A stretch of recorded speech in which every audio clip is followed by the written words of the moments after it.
Hi guys, welcome back to Mahi cricket. Guys, India versus Sri Lanka మధ్య 3 టీ20ల సిరీస్లలో మొదటి match అయితే July 27వ తారీఖు రాత్రి 7 గంటలకు పాలకెల స్టేడియం శ్రీలంకలో అయితే జరగబోతుంది.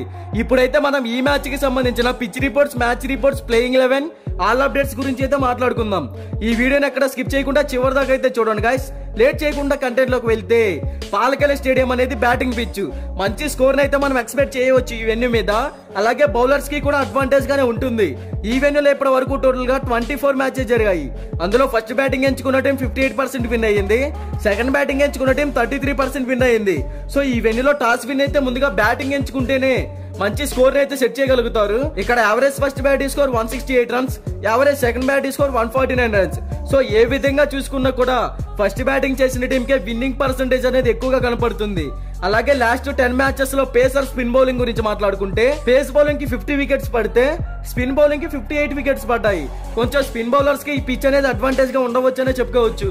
అదే విధంగా లాస్ట్ 5 మ్యాచెస్ లో Indian cricket team 4 matches win అయ్యి మంచి ఫామ్ లో కనపడుతుంది. శ్రీలంక టీమ్ లాస్ట్ 5 మ్యాచెస్ లో కేవలం 2 మ్యాచెస్ మాత్రమే విన్ అయ్యింది. ఇక బోత్ టీమ్స్ కి సంబంధించిన హెడ్ టు హెడ్ గురించి మాట్లాడుకుంటే, ఇప్పటి వరకు ఈ రెండు టీమ్స్ మధ్య టోటల్ గా 29 టీ20 మ్యాచెస్ అయితే జరిగాయి. అందులో Indian cricket team 19 matches win అయ్యింది.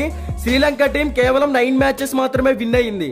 So head to head records లో ఇండియాదే పై చేయి. ఇక బోత్ టీమ్స్ లో ఉన్న ప్లేయర్స్ అండ్ ప్లేయింగ్ 11 గురించి మాట్లాడుకుంటే, శ్రీలంక టీమ్ లో ఓపెనింగ్ ఆర్డర్ లో చూసుకుంటే పాతుమ్ నిశాంక, కుశాల్ మెండిస్ ఇద్దరు కూడా ఎక్స్ట్రాడినరీ హిట్టర్స్. పాతుమ్ నిశాంక అయితే మంచి ఫామ్ లో కనపడుతున్నాడు. తర్వాత దినేష్ చెండిమల్, కమిందు మెండిస్ లాంటి ఎక్స్పీరియన్స్ ఉన్న ప్లేయర్స్ అయితే టాప్ ఆర్డర్ లో ఉన్నారు కాబట్టి మంచి స్కోర్ బోర్డ్ ని మనం ఎక్స్పెక్ట్ చేయవచ్చు టాప్ ఆర్డర్ నుంచి. అదే విధంగా మిడిల్ ఆర్డర్ లో చూసుకుంటే చరిత్ అసలంక, అవిష్కా ఫెర్నాండో, దర్శన్ చనక, వనీంద సురంగ మంచి ఆల్రౌండర్స్ కూడా ఉన్నారు ఈ టీమ్ లో. ఇక బౌలింగ్ లో చూసుకుంటే మహేష్ తీక్షణ, మతీష పతిరానా, నువాన్ తుషారా. ఓవరాల్ గా ఈ టీం బ్యాటింగ్ ఆర్ బౌలింగ్ పరంగా ఎక్సలెంట్ గా అయితే కనపడుతుంది. ఇక టీమిండియా గురించి మాట్లాడుకుంటే, టీమిండియా ఓపెనర్స్ కి యశస్వి జైస్వాల్ అండ్ శుభ్మన్ గిల్ ఇద్దరు కూడా మంచి ఫామ్ లో ఉన్నారు. టీమ్ కి ఒక పెద్ద స్కోర్ బోర్డ్ అయితే సెట్ చేయగలుగుతారు ఓపెనింగ్ ఆర్డర్ నుంచి. తర్వాత రిషబ్ పంత్, సూర్యకుమార్ యాదవ్ వీళ్ళిద్దరు కూడా బ్యాటింగ్ పరంగా ఎక్స్ట్రాడినరీ హిట్టర్సే. ఒకవేళ మనం ఓపెనర్స్ నుంచి మంచి స్కోర్ ఎక్స్పెక్ట్ చేయకపోతే వీళ్ళ నుంచి ఖచ్చితంగా మనం ఎక్స్పెక్ట్ చేయవచ్చు అనే చెప్పుకోవచ్చు. ఇక మిడిల్ ఆర్డర్ లో చూసుకుంటే రింకు సింగ్, హార్దిక్ పాండ్యా, శివం దూబే, అక్షర్ పటేల్ ఈ టీం మిడిల్ ఆర్డర్ లో మంచి ఎక్స్పీరియన్స్ ఉన్న హిట్టర్స్ కనపడుతున్నారు. ఆల్రౌండర్ పరంగా, బ్యాటింగ్ ఆర్ బౌలింగ్ పరంగా టీమ్ కి 100% ఇవ్వగలుగుతున్నారు. బౌలింగ్ సైడ్ చూసుకుంటే రవి బిష్నాయ్, మహమ్మద్ సిరాజ్, హర్షదీప్ సింగ్ బౌలింగ్ లో కూడా అందరూ ఎక్స్పీరియన్స్ ఉన్న హిట్టర్సే కనపడుతున్నారు. ఓవరాల్ గా ఈ టీం బ్యాటింగ్ అండ్ బౌలింగ్ పరంగా చూసుకుంటే శ్రీలంక టీం కన్నా స్ట్రాంగ్ గానే కనపడుతుంది. అందరూ హిట్టర్సే ఉన్నారు. మరి ఈ టీం కి కెప్టెన్ గా సూర్యకుమార్ యాదవ్ అయితే ఉన్నాడు.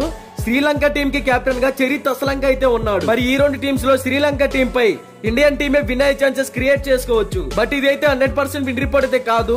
మీకు 100% sure shot non cutting win report కావాలి అనుకుంటే డిస్క్రిప్షన్ లో మన అఫీషియల్ టెలిగ్రామ్ ఛానల్ లింక్ అయితే ఉంది, ఒకసారి వెళ్ళి జాయిన్ అవ్వండి.